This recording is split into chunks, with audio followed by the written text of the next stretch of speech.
Good afternoon and good morning for some of you. Welcome to this webinar, the webinar Regulatory Trends and Challenges in the Fresh Fruit and Vegetable Sector.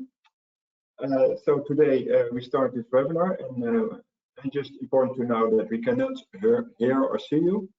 If you want to ask questions or tell us something, please ask it in the questions tab in the menu on the right of your screen. We'll try to answer every question today, but maybe if there are a lot of questions are there, we can only have a selection of questions. The session will be recorded and published on our website and on our YouTube channel later on. And then also it's the possibility to listen it in another language via YouTube. We'll ask you to complete a short survey at the end. So I will starting with the agenda for today. I will be starting with the opening remarks and introduction about CBI. And then Michel Peperkamp will tell you all about the trends in the European requirements market, in the European market, the requirements. And then our guest speaker, Michel Peperkamp, will talk about the essential knowledge on crop protection product residues. Then there's time for a short Q&A. And then Michel Peperkamp will continue with the practical explanation of the EU regulation sources. So where can you find all the information about these requirements? And then we close with a panel discussion, and we'll try to answer all the questions you've asked us via the questions tab. So for today, we have the three presenters, Michel Peperkamp, who's a market specialist. And he's for CBI, he does some work as a business expert coach, but also as a market information specialist. And we have Michel Peperkamp, who's a senior product manager for Normac Groen Agro Control. He's the expert on the subject. And of course, my name is Thomas Vonk, and I'm a program manager market intelligence for the at CBI. CBI is supporting sustainable trade. We are part of the Netherlands Enterprise Agency and are funded by the Ministry of Foreign Affairs. Our mission is to support the transition towards inclusive and sustainable economies. We promote and create decent jobs, and we pay special attention to women and youth in our work, and we stimulate sustainable production and trade. So currently, our emphasis in the areas we work, we do our projects, is in Africa, West Africa, Sahel, East Africa, Middle East, and some Asian countries. And we used to be very active in Latin America as well, but nowadays our emphasis has shifted to these regions. We're active in 14 sectors, and today, of course, is about the fresh fruit and vegetable. There are two main pillars with CBI. That is the projects. On our website, you can see which projects are currently active. But in our project, we focus on sustainable production and export as a means to create decent jobs. And we work on long-term sector development from the perspective of locally shared vision. All our expert coaching projects have a duration of about 4 years, where we give individual training, coaching, and we do lots of marketing entry activities, such as exhibiting at trade fairs and visiting trade fairs to meet new buyers. And in our projects, we work with government institutions, knowledge institutions, importers, international buyers, of course, the SME exporters, the producing countries, and with all kind of business support organizations in the countries. The second more important pillar is our market information. So we have market information available for SMEs in developing countries, for SMEs with ambition to export to Europe. And all our market information is freely accessible without costs. and we focus on export to Europe of products and services in the CBI sectors I just showed you. So the studies answer questions such as which countries offer most opportunities for you for a product or service, and what channels should you use to enter the market in your sector. And of course, what's the subject today, what laws and requirements must you follow. Please visit our website and find your sector and go and see what we have to offer. Just a peek on our market information for the fresh fruit and vegetables. This is our website. You'll find the sector studies on the demands, on the trends, on the requirements, which is the subject of today, and we have some special studies. And then, of course, we have all our product studies. And so the studies about exporting mangoes to Europe, exporting melons, papayas, avocados, all kinds of products. Here you see the fruits, and also we have studies on fresh vegetables and roots and tubers. We have some studies about interesting exporting markets. We have all tip studies on building your business, so tips to find buyers, tips to do business, and we have studies on sustainability and social responsibility. There's also one study is going to be updated in the end of this year about the impact of the European Green Deal. So I invite you again to visit our website and look at the information of our studies. So that's my introduction. I'm going now to give the floor to Michel.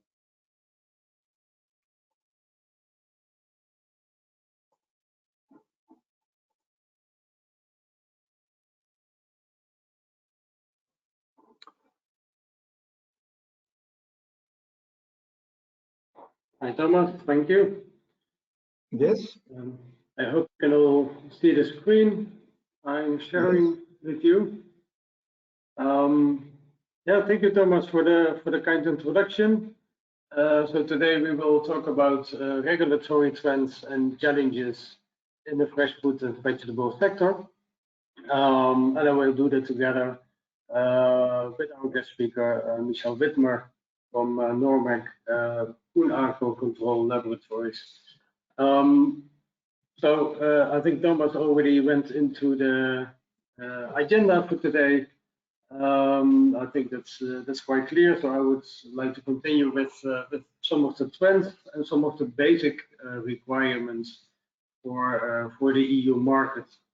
Now I understand we might have a wide public of experienced and less experienced people in the audience. So the introduction I will give you will for some be a lot of information, and for others it will be already quite familiar. But please hang on, because we will get into interesting technical details in the end as well. And don't forget to ask your questions in the question box if you have any doubts or want to know a little bit more. So some small introduction. If we talk about meeting the standards in the European Union, then we can roughly summarize it to three main aspects, which is quality, plant protection, and food safety. So I would like to start with the first one concerning quality, because for all fruit and vegetables there are marketing standards that will describe the quality that you need to have to sell your product on the European market, and also many other international markets. And that is all about the physical quality of the fruit or the vegetable, the maturity level, and you have of course also a small tolerance. It's really important to have it's really important to have fruit that is equally of equal quality, equally ripened. But there shouldn't be a lot of differences between the fruits in one container or one pallet. But there's always a small tolerance that is allowed. Usually that's 10% by the number or the weight of the product that does not have to satisfy the minimum quality requirement. Basically, in the European Union, we follow the regulation of general marketing standards and specific marketing standards. And the general marketing standards, that concerns most fruit and vegetables. You can find that in the regulation, also in the annex. What it means, I provided you here with a small summary, which is a general description of the quality that is expected. But for some fruit and vegetables, we also have specific marketing standards. And these include, for example, on the right, you see apples, citrus fruits, strawberries, sweet peppers, table grapes, peaches, nectarines. So there are several fruits that have their own marketing standards. There are also other sources where you can find specific marketing standards for other fruit and vegetables. I would refer you to sources like the UN ICI, OECD, and the Codex Alimentarius. So there you can find a lot of other marketing standards, which will provide a lot of guidance what kind of quality can be expected for your product when you want to ship it to Europe. Going on to plant protection, basically every product in this sector, and the fresh fruit and vegetables, require phytosanitary certificates. And that basically means that your product is properly inspected by an official authority in your country before it is being shipped. So you also receive a document which is sent together with your shipment. And it also declares that your product is free from pests. It still happens that we get, for example, flown in mangoes, and there are a few fruit flies, and the whole shipment gets hauled up, because this is not allowed, of course. But they also check if the product is compliant with all the requirements, the phytosanitary requirements that we have in the European Union. And it's really important to have this documentary proof to export, because if you lack paperwork or documents are not well filled out, it can result in a border rejection. So knowing how to do this properly can also save you a lot of extra risks and costs while doing business. Also remember that when you want to eliminate pests from your product, that you do it carefully, because a lot of pest treatment also results in residues. And that will be actually the most important part for the basic requirements I will get into a little bit later.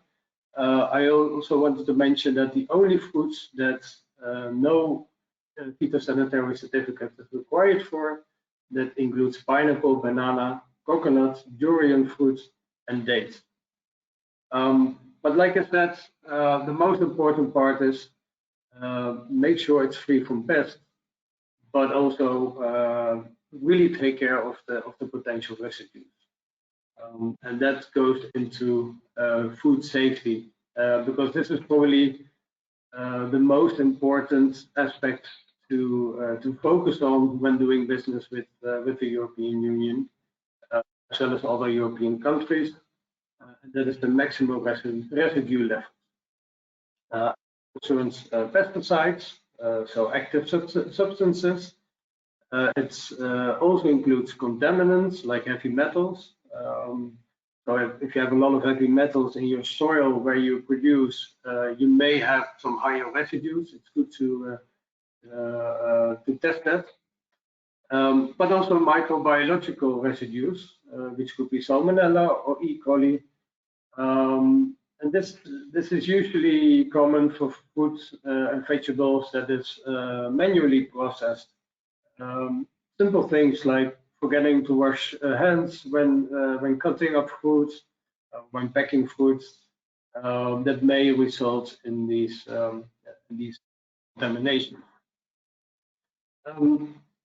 You can find information about these regulations, about residues, in different ways, of course, directly with the European Commission, with the European Food Safety Authority.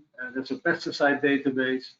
But these pesticides are, and the regulations are regularly updated.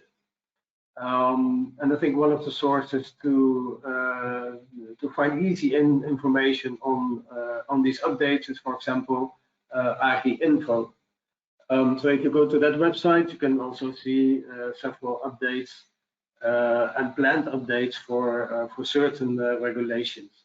Just to give it a few examples of this year, in April 2024, the residue limit for perchlorate in beans has been reduced to 0.50 milligrams per kilo. So if you're exporting beans, this is only something to take into mind. But it also does happen when residue limits are increased if certain proof is provided that it is needed and that it is still safe for consumers in Europe.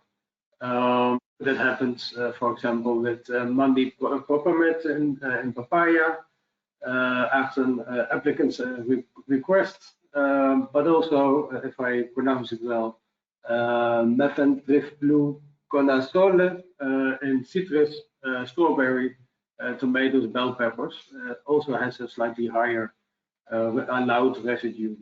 So it's really key that your quality manager or the people that are responsible for this are on top of the updates, the changes of regulations.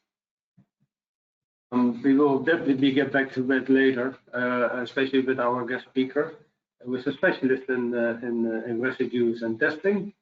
But just I wanted to share a couple of trends with you before passing on the microphone.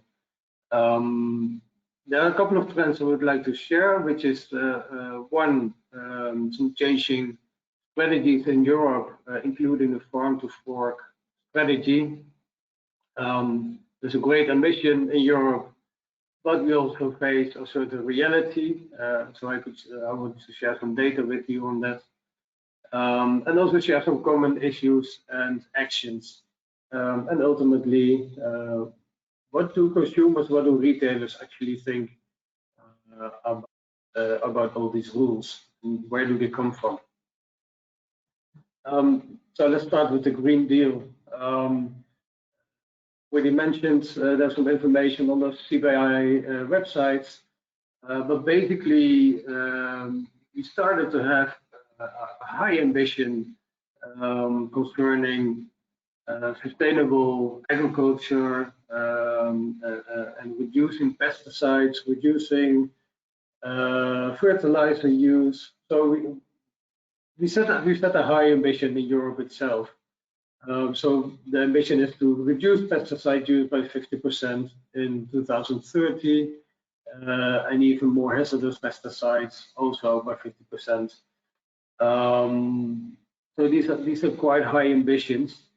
Also in terms of sustainability, there's a vision to make sure that 25% of the farmland in Europe will be under organic farming by 2030.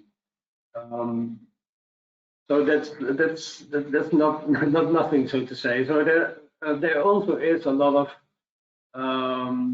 pushback from the agricultural sector in Europe, and that became quite clear when they had to withdraw the regulation on the sustainable use of pesticides, for example.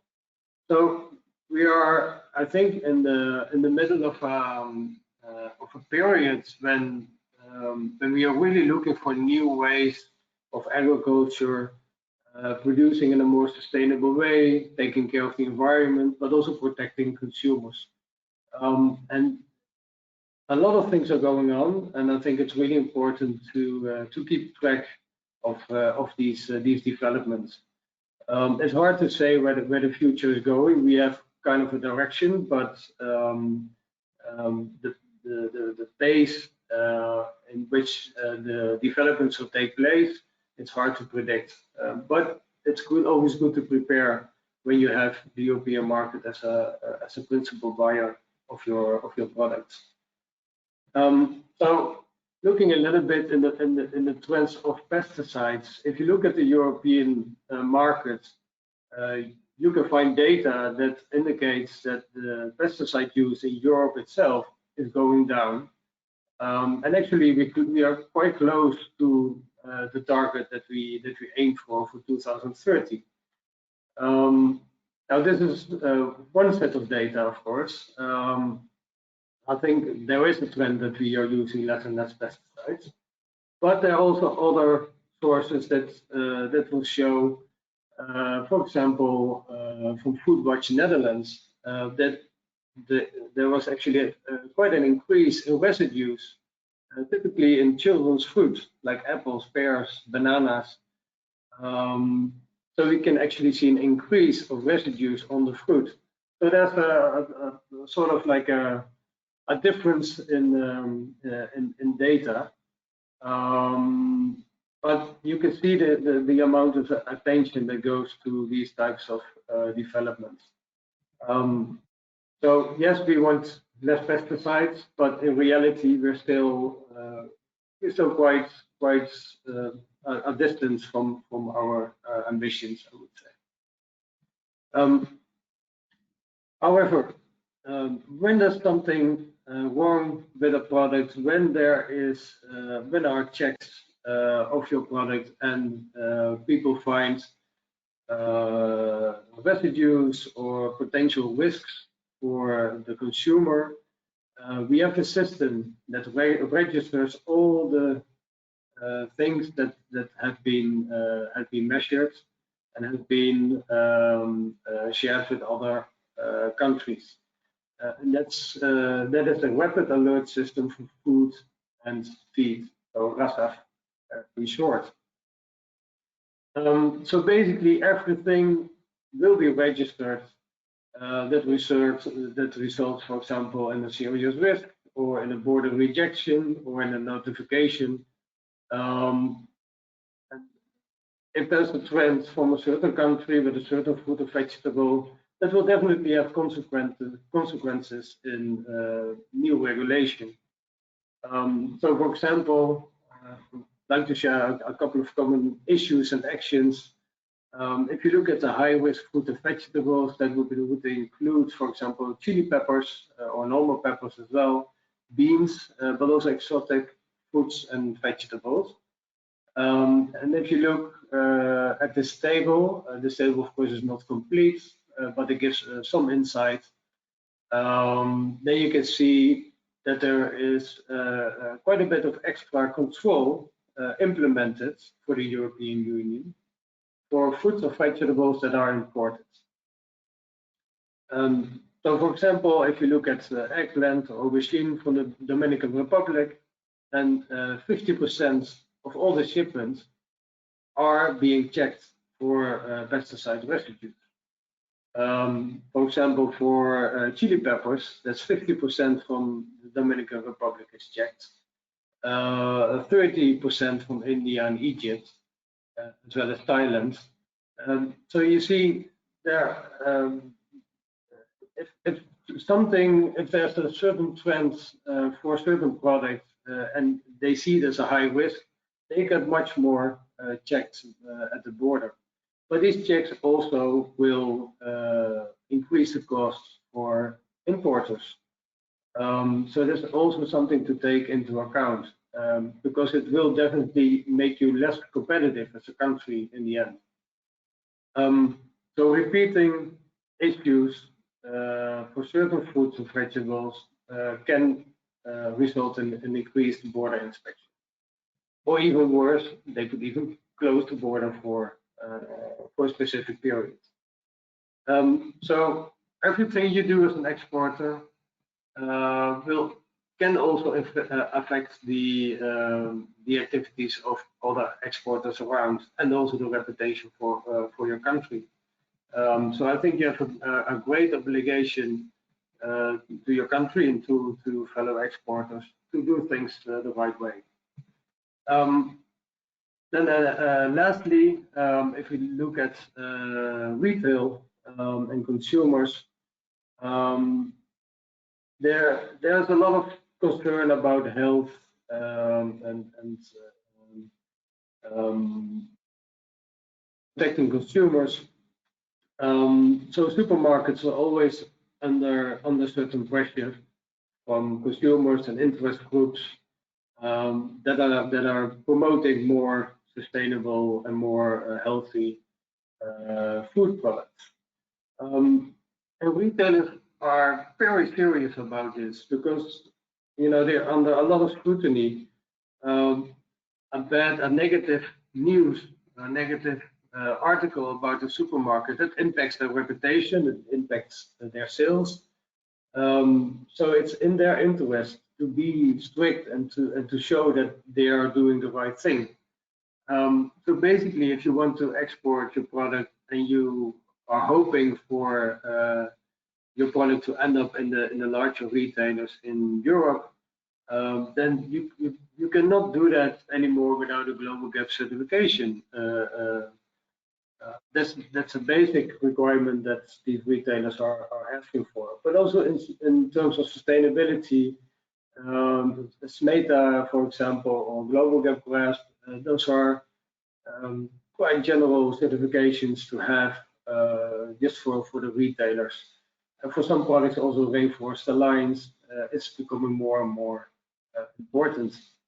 If you look at residues, most retailers in Europe, they actually have a stricter regulation and stricter rules on pesticide residues than the European Union, than the legal European Union regulation.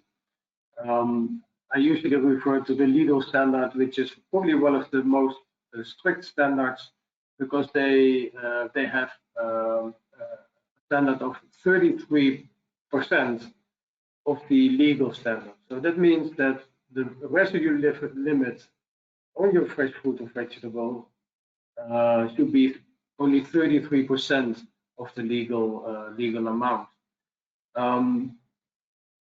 So this is really important to discuss with the buyers that you are supplying in Europe. Make sure you know about this and you know where your product is going to, so you can comply with the right so this was hopefully an introduction, and I would love to give the word to Michel Peperkamp from Normac Food Agro Control, and hopefully he can tell you a lot more technical details after our intro. So Michel, glad you're here. Yes, thank you. Michel. I will make you the presenter. Still with me? Thank you, Michel, for your explanation and the introduction. I'm glad to explain something about the residues of pesticides, talking about the whole chain. Well, my name is Michel Peperkamp. I'm product manager of Normac Food Agro Control. It's a commercial laboratory for almost 30 years, located in Delfgauw, between The Hague and Rotterdam in the Netherlands. We also had a location in Peru, in Lima, which is also under the Dutch accreditation, and we have the same services as here in the Netherlands. Well, I'll give you a short presentation of Normac Control, but all about the services we can do. And if you have some questions, or maybe later we can discuss about things. Even after this event, you can ask me your questions. If we talk about the residue of pesticides, most important thing is that we test on the residue analysis multi-residue screening. We can analyze more than 850 components with an LOQ of 0.0 milligram per kilogram in one screening. And I think we had our scope consists the most of the components in all over the world. And that is also sometimes, you can discuss, but some laboratories have only a scope of 200 or 300 different pesticides. Yes, that we can do more, and also we can test better in that way, that we can detect more pesticides. We have an ISO accreditation of the 17025, so also for the lab in Lima, and we check most of the fruit and vegetables, but also other matrices on the EU regulations, the MRL, but also the RFD value, and also what Michel mentioned about the retail demands. That's really a part of the MRL. Most of the time it's more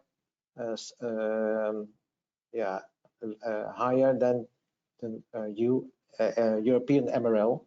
So that means that we can also report about 20 retailers here in Europe. So there's a lot. So if you test your samples at our laboratory, you know exactly, can you sell it to the market, yes or no. Also, we have some project teams, so we can also do degradation studies in crop, consultancy on maximum biological control in combination with chemicals. And we have also accredited sampling, which is independent, fast and safe. For example, our screening is about, we can test in half a day. So that is really necessary for some companies, because then they can sell it more quicker. Well, the method of pesticides consists the GC MSMS and the LC MSMS. GC is the gas chromatography, LC is liquid chromatography, and MS means mass spectrometer. Is it really an identification and validation of component between all other organic components of the plant material? And where you have a limit of detection, but also a reporting limit of 0.01 milligram per kilogram. You see here on the figures that we find the peaks in the chromatograph, and we know exactly from all these pesticides which time they will be present in at the machine, and also the concentration. We can check by how high is the peak of the pesticides. Well, you see on the photo, before we start for the method, we have to grind the sample, which is also based on documents, because every commercial laboratory has to do the same things. Otherwise, you can't compare the results. And then also after extraction of the pesticides from the plant material, we can check and we can analyze a lot of these pesticides. There are also other rules in the European Union, because we have also the contamination, like the MRLs, but also on the additional methods, because not all the pesticides can be checked by the residue screening. So, for example, you have nitrate or on leaves on vegetables. There also are other rules in the European Union, but also for the heavy metals like cadmium, quick, but also mycotoxins in grains, dioxins in the fat, and also etofon just as a ripening material which is used. All these extra methods we can analyze.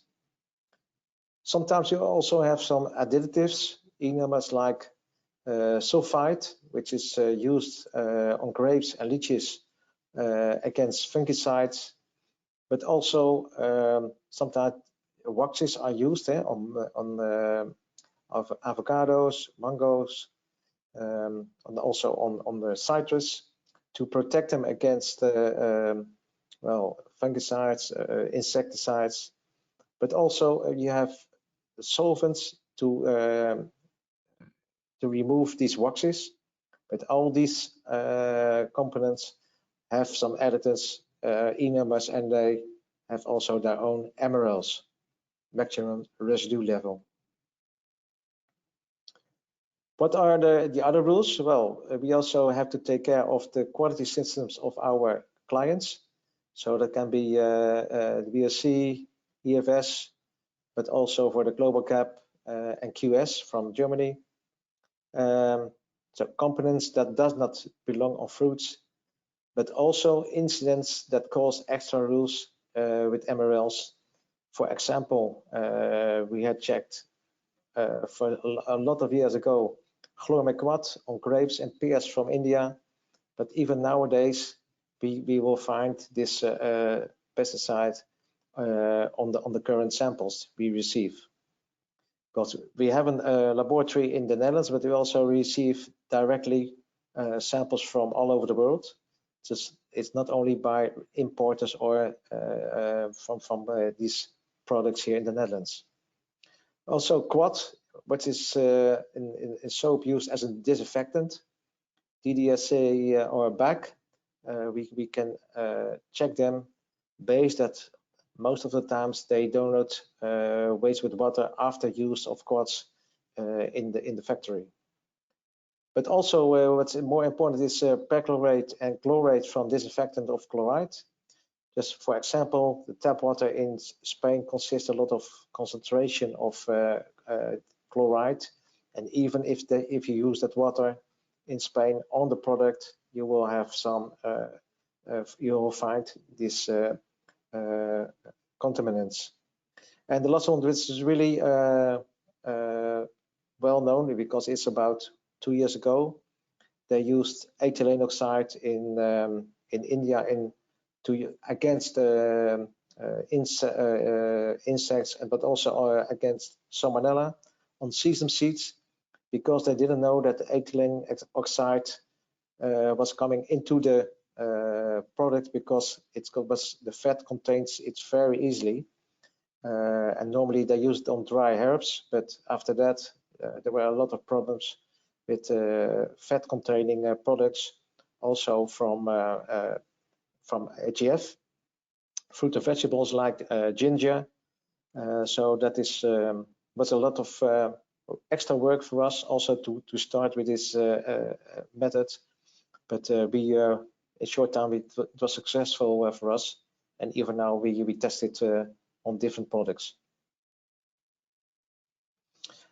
Well, residues, the whole chain is responsible. This is really an important thing because you have some different stations before cultivation, the harvest, post-harvest, storage of the product, transport and packaging. And what is so important, that most of the time you only think that pesticides are used by the cultivation against all the problems, but all the high limits in Europe about the MRLs, in different stages you can use pesticides during these stations, and that is the problem.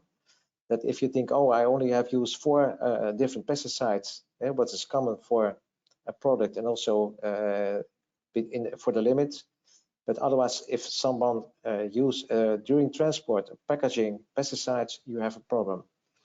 So also for me is for all the importers, my request is please discuss with your growers, because we can see that even in other countries the outside of Europe, people don't know about all these problems what we will have when the products will come here by container, and we have to say, no, it's not good enough to sell it. And that is really a problem also by the cost, but also for the people who had worked really hard on the to have a really good product. But even I can imagine that a farmer in the South America doesn't know about all these special requests we have about the European rules. Well, what we also can advise and do is really practical courses. We can do it at our own laboratory, but also in company tailor-made courses, because I've also been for the last years to Saudi Arabia and last year to Tanzania, also to inform people about all the rules, but also about the pesticides and how the detect can be, and also how in which way we can help them. Also, we have some subjects, residues in fresh produce, but also other foods like grains or cacao, coffee, tea, residues in ornamental plants, microbiological food safety, because it's also really important, water and nutrition in vegetable crops, plant pathogens and diseases. That is because also by the different weather conditions, it's really a big issue, because are now a lot of problems all over the world with the products. So we can advise you what is the problem and how you can dissolve it. Also in food, we have some hygiene and risk analysis, and also for the seed protocol, the GSPP. Otherwise, also consultancy and projects which is really trade related, post-harvest with troubleshooting and carrot, because we have a lot of damage also for insurance company, unknown quality loss.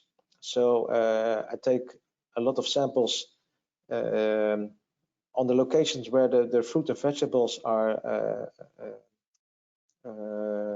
hired, and I help them with air sampling, swabs, and other ways to check that what's the problem, and also to give an answer on that problem. During the transport, we see a lot of problems with fruits and vegetables about rotting. So in that case, it's also good to advise and to see what we can do for all the importers here in the Netherlands.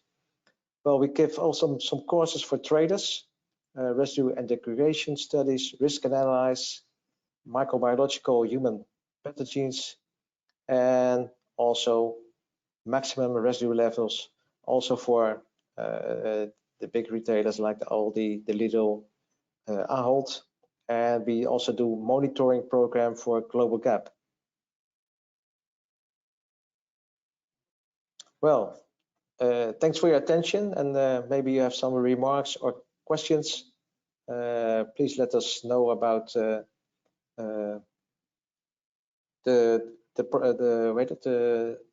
possibility to do it here in the presentation. Thank you, Michel. So yeah, to everyone, you can ask your questions in the questions tab right on your screen. So we have now some time for some questions already, and other questions will be answered at the end. I think we have two questions for Michel Peperkamp during his presentation. The question is, how do we apply for these certificates in the European Union if we only supply to wholesalers? And she refers to the certification of Global Gap and other sustainable certifications. So do you want me to repeat the question, Michel? No, I think I got it. But to apply for certifications, in many countries you will find certification bodies, that can do the certifying.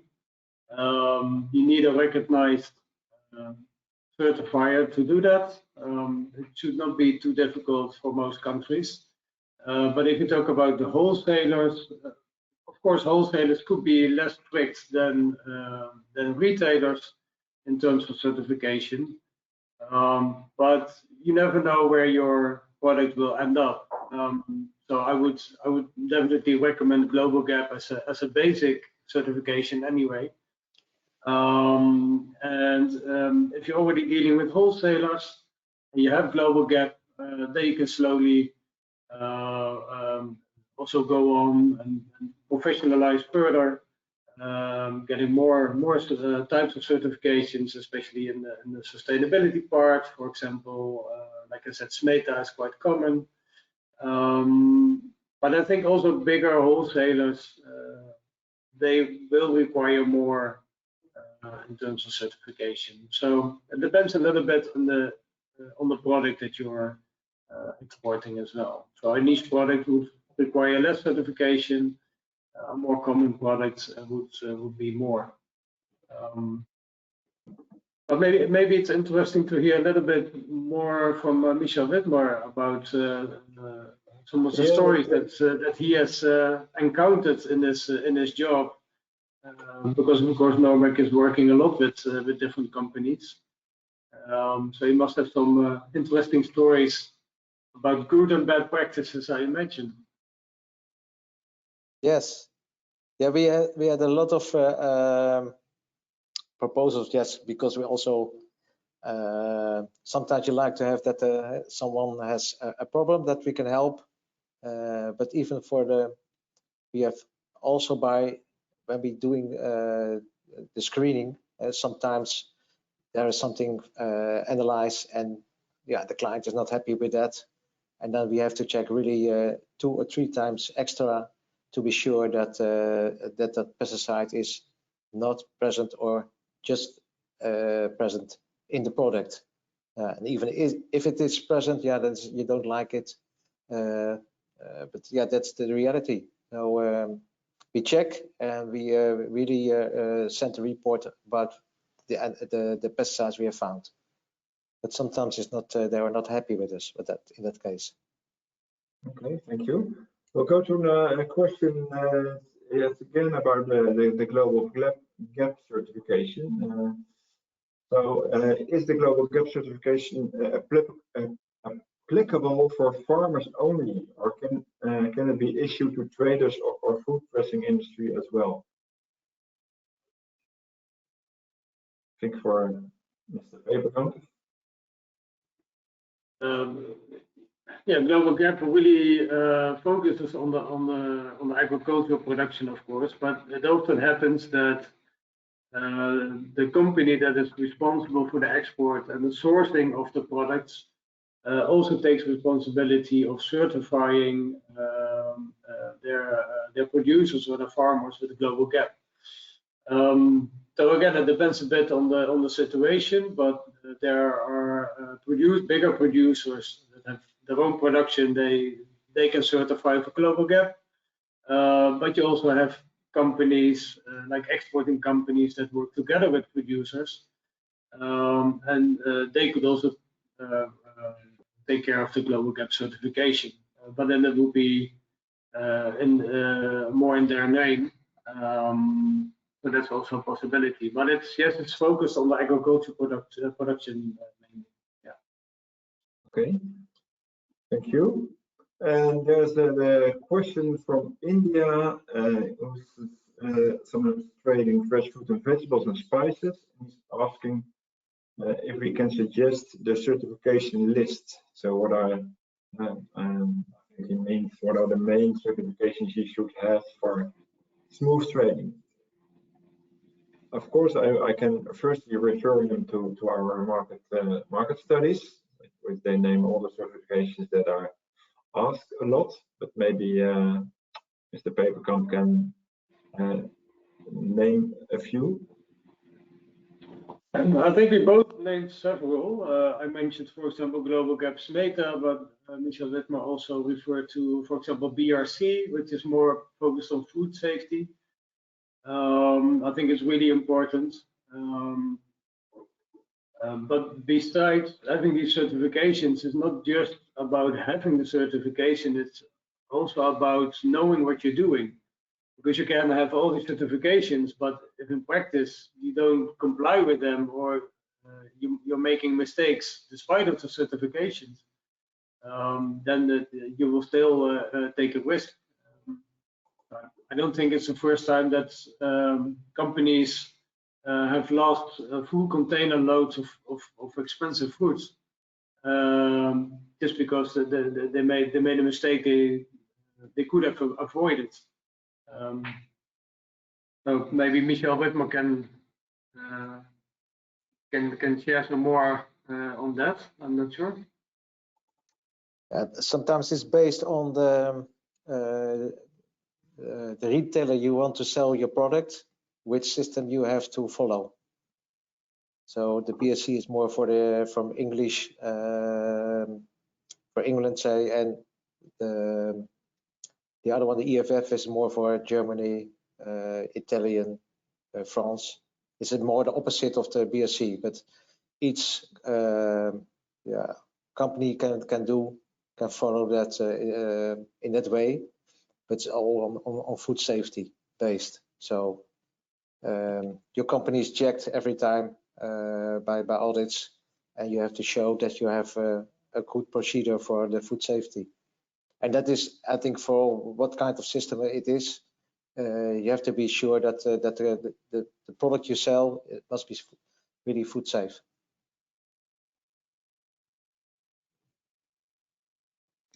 Okay, thank you.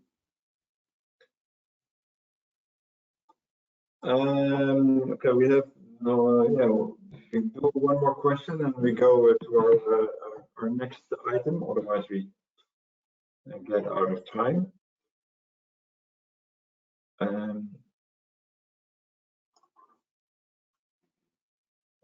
What's the question here is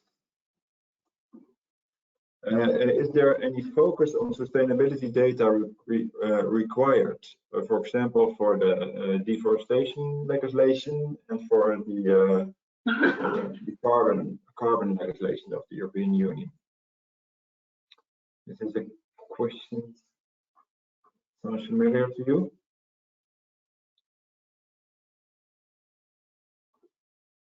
Were you referring to Thomas?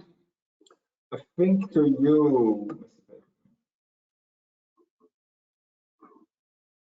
Yeah, the EUDR, that's a quite new regulation. That's about the deforestation. I don't think there is any fruit or vegetable that is included as of yet within that legislation. It's more concerning coffee, cacao, certain big oilseed crops like soybean, palm oil, I believe. So there is a regulation on proving that your production is not does not take place somewhere where there has been deforestation. It's not yet applicable for most fruit or vegetables, but it could be that they will extend it to fruit and vegetables.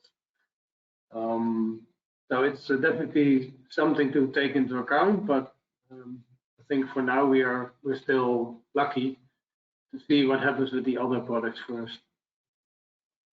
Do you know anything about the EUDR, Michel Peperkamp? No, sorry, not have that knowledge. Yeah, it's currently in the net that the deforestation regulation is applicable coffee, cocoa, and that, as Michel said, on soya. So that are the main products. On our website for CBI, we have specific information on EUDR, and next week there is a webinar on EUDR in I think in coffee. So please visit our website if you're interested to know more about UDR. Let's go to the next part of the presentation of Michel Peperkamp. So I will make you the presenter again.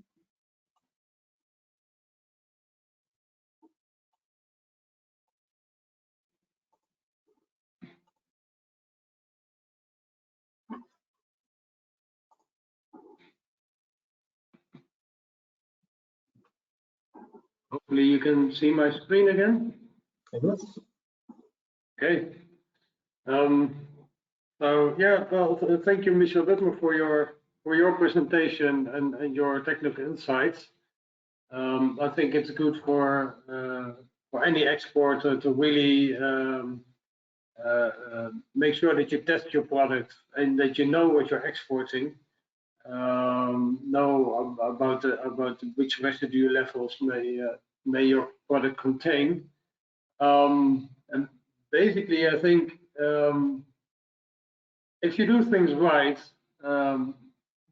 one, you will avoid major risks of losing shipments, losing a lot of money with the residues that may be too high. So you will avoid a lot of risk by doing the things right. But another thing I think it's important to mention, there are still a lot of companies that have not things 100% under control. So if you know how to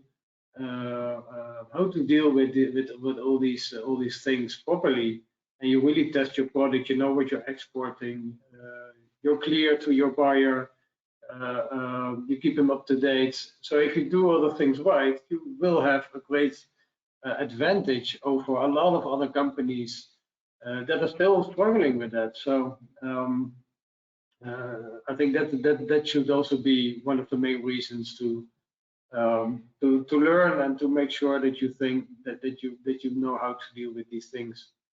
I wanted to take you a little bit into different sources where you can find more information, but also how you can browse and search in these sources. So a bit more practical approach, because there are many sources in that sense where you can find information. Just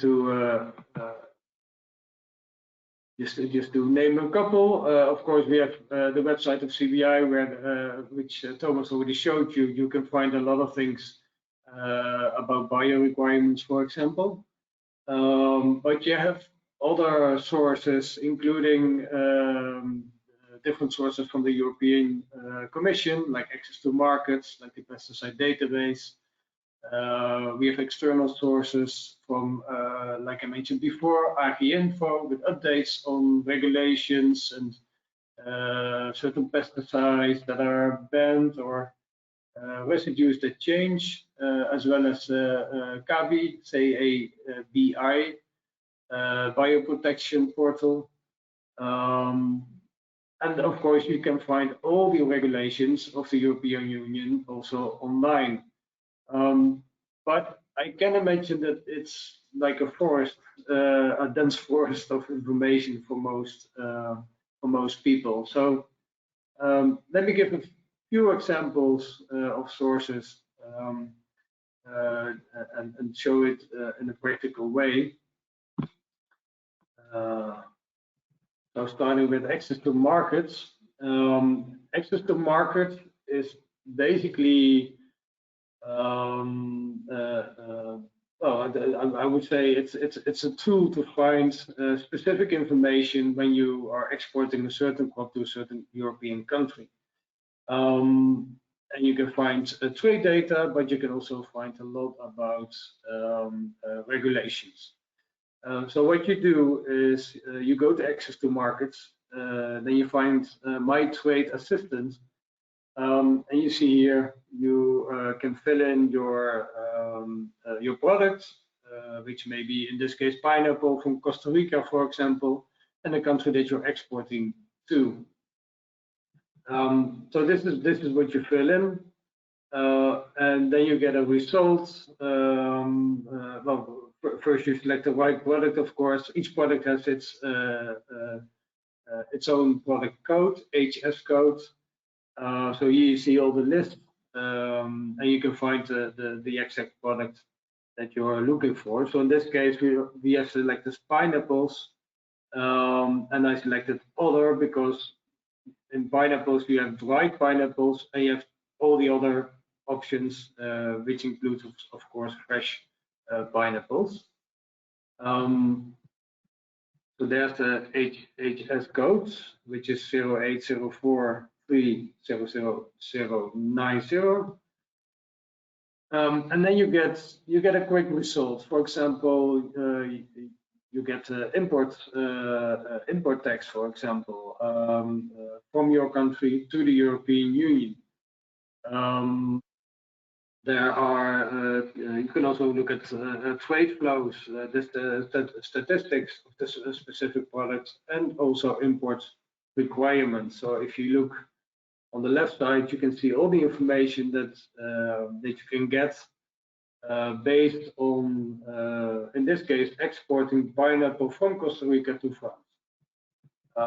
And most European regulation, of course, will be similar to all the European other EU countries. So if you go a bit further into import requirements, if you click further down, then you can see a lot of different regulations, and it will also refer you to specific regulation documents. For example, control of contaminants in foodstuff, control of pesticide residues, genetically modified food. So there are a lot of different things that will give you the right information, but also what kind of legislation is behind there. So you see, for example, the import requirements specific in general. But I think one of the most important sources when you talk about residues, then I would definitely refer you to the pesticide database. So that's the EU pesticides database. And there are actually different ways to search in this database. You have active substances like pesticides. You can find a specific substance that may have been used with farmers that you work with or on your own plots, production plots. But you can also search on specific products, specific fruits, and it will provide you the residue, the maximum residue limit.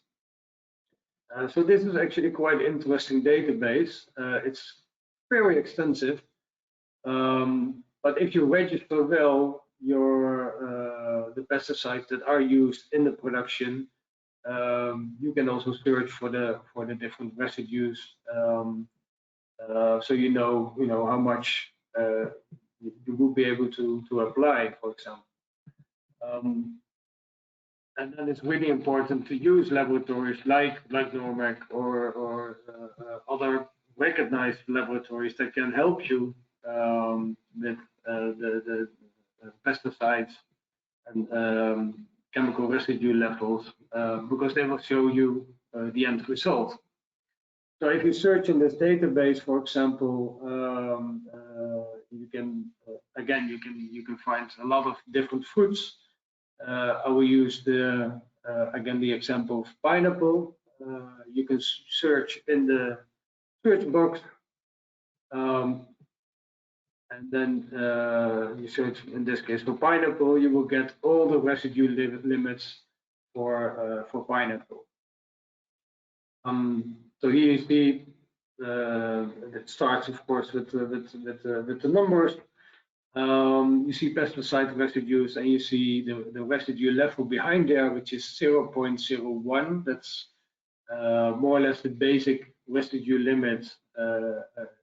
If there is no specific limit, it's usually 0.01 milligrams per kilo.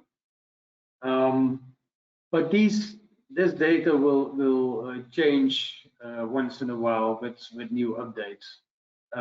But it's always good if you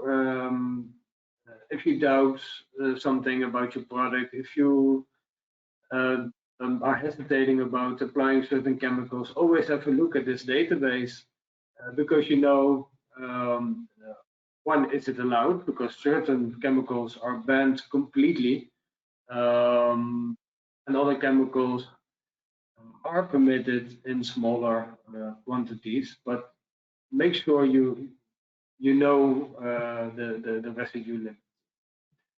For retailers, there may be a difference also because they will also look at the number of residues. So for some retailers, they limit the quantity of different chemicals to 5 different chemicals or 3 different chemicals. So you cannot have more residues than 3 different chemicals, for example. So that's also something to take into account and discuss with your buyer. Then getting to European regulation, one of my favorites because it's so hard to read sometimes. If you're not a lawyer or if you're not really a legal expert, but it is at the basis of any regulation of any rule of any thing that you have to comply with. It's always based on a certain regulation. And I think it's good to at least know how to find these regulations, but also how to find the specific information that is that applies to your company. So basically, every regulation has its updates, and I think it's really important to see the date of the regulation. And also make sure that you get the latest version. So this, for example, this regulation shows you the regulation of increased official controls and measures from certain third countries. And if you look at top, you will see the current consolidated version, the 2nd of July 2024. This is the new updated regulation. So you always click here on the right date on the last version. My apologies. And then you can find this regulation. You can translate this regulation in different languages as well. Basically, all the languages that you will find in the European Union, you can find here also. The translations. So also English, French, Spanish, you can find, you should be able to find here.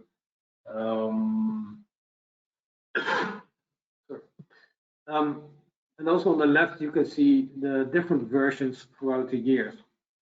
So this regulation started in 2019, but it was updated several times in 2020, 21, 22, etc. So, sorry, this regulation has, for example, a table. And what I usually do in these types of regulations, I would use the search function in your browser. So basically, Control F. You can search on the same page. And in this case, for example, you search for your country. If it's Kenya, for example, you can see different results for Kenya, or you can find a certain product that you're involved with, maybe in this case beans. You fill in beans, or even the HS code.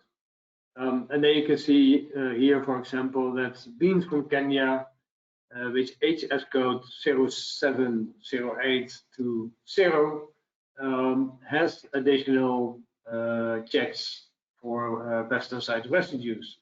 So 10% of these products will be subject to official controls in the European Union.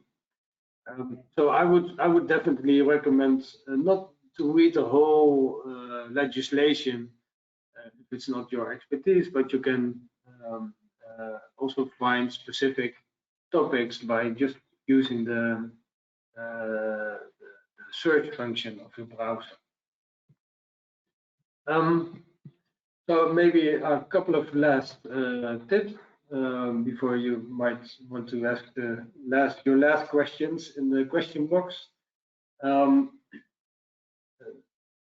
As an exporter, be aware of the inputs that you're using or the inputs that your farmers are using, and make sure that you document everything. So use spraying registers.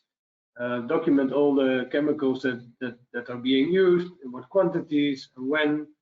And it's also important to have something documented, because if your clients, your buyer, or a control body will find a certain residue, this also helps you to prove, okay, this is how we have worked. So maybe it was not your mistake that there's a certain residue, but there's somewhere else in the supply chain that the mistake was made. So documentation is really important, having proof, but also make sure that you have the full traceability of the product, knowing where it was produced, by whom, is also very important. In the end, it all comes down to people. So the more professional you can work with your team, the better. So it's about getting the knowledge, but also training the people that you work with, training people in packing houses that do the boxing of foods, training farmers that you work with. And in the end, also work with experienced service suppliers. So if you don't have your own packing house, make sure you have a packing house that knows what they're doing. But also use recognized laboratories. Everybody, well, not everybody, but a lot of laboratories can do tests. But the way they are testing, and also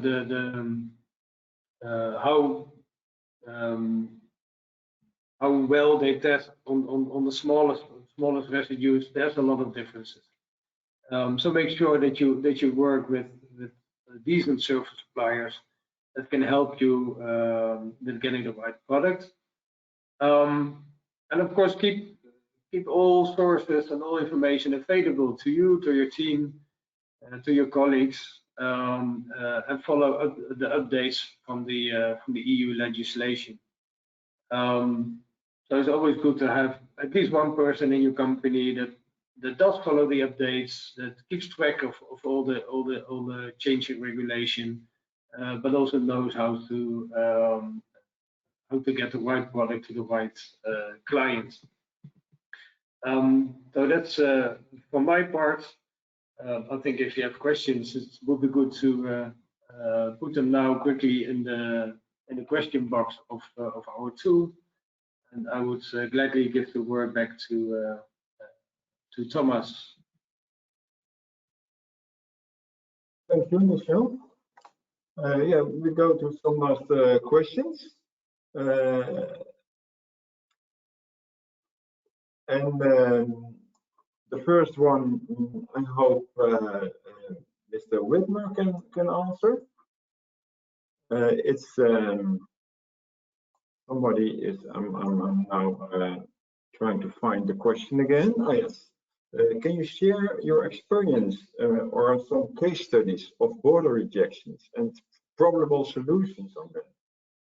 So you have what's a real case study on that there was a border rejection and this was the solution, or this was how it could have been prevented? Yes, we doesn't check border samples. That is done by the authorities officially. We only test for clients which are really importers do the business. So they have to most of the time they have to check all the samples for their clients. But on the border, it is really official, and then to protect the country against the bad products from external, and for that reason also you have some certain countries which are more critical than other countries. If most based on our results, the results of product from the Netherlands is really brilliant. 99% is okay. Inside Europe, you see also differences by the different countries, but even just countries from outside of Europe, you can see the problems. And I can imagine, based on they don't know maybe about all the regulations we have here in Europe. Okay, thank you. So what you say is, of course, the border control is done by the government, and so if you have a rejection, you're actually too late. So you should do your test before. And also, I know Michel told something about the rapid alert system. So you can also check yourself in the rapid alert system. What are main border rejection reasons per country and per product? So maybe I'll advise you to do that. Is something to add, Mr. Peperkamp, or you think this is enough on this subject? Yeah, I know that still a lot of mistakes are made, but it's really painful to see when whole containers get rejected for whatever reason, and especially for smaller exporters, it can impact a lot their business. I think when you first start to export to Europe, don't start with 10 containers at once. Just do a trial. Make sure you have a good communication with your buyer, and your buyer can also help you out with certain information, because in the end it's in their interest as well that everything goes well. Yeah. Okay. Let's do what we're already running out of time. So let's do one last question. And that is, do you know if Poland or East Europe ask for more documents? For example, residue tests and certificates. Are they asking Eastern Europe or Poland more for that than in other countries or regions? I think it depends on the product, what kind of methods you need. Yeah, you can check everything, but most of the time, in cooperation with the other partner, you can consider what kind of test you want to do. So, for example, you're exporting mangoes, and is it that is there a chance that in Poland or Eastern Europe they ask for specific residue test documents before you can export to them? It can also based on your client, and in that case you can ask what you want. Sometimes you have clients, they ask for controlling the pesticides, but if you do all the different methods, it's really expensive. Then in that case we discuss what do you need. Yeah. So that depends on what the buyer asks. Yes. And on mangoes, yeah, you have the standard screening, but also maybe the waxes or the solvent to solve the waxes. So that is extra. And also on mangoes, avocados, and maybe you dry matter or fat because of the ripening of the product. Okay. So with avocados, it's dry matter. that you need the depth, and with mangoes it's mostly the bricks. Yeah, for the sugars. Yeah. Yeah. Okay, thank you. So we're gonna close this webinar now because we're out of time. And I will thank you very much for all. First of all, thank you, Mr. Peperkamp and Mr. Whitmer, for being the presenters here with this good information and examples. And then, of course, a very big thank you for all the participants. Please answer the short interview about our webinar if you close. And this webinar will be recorded and will be on our CBI YouTube channel. You can watch it again or send it to somebody else if interested.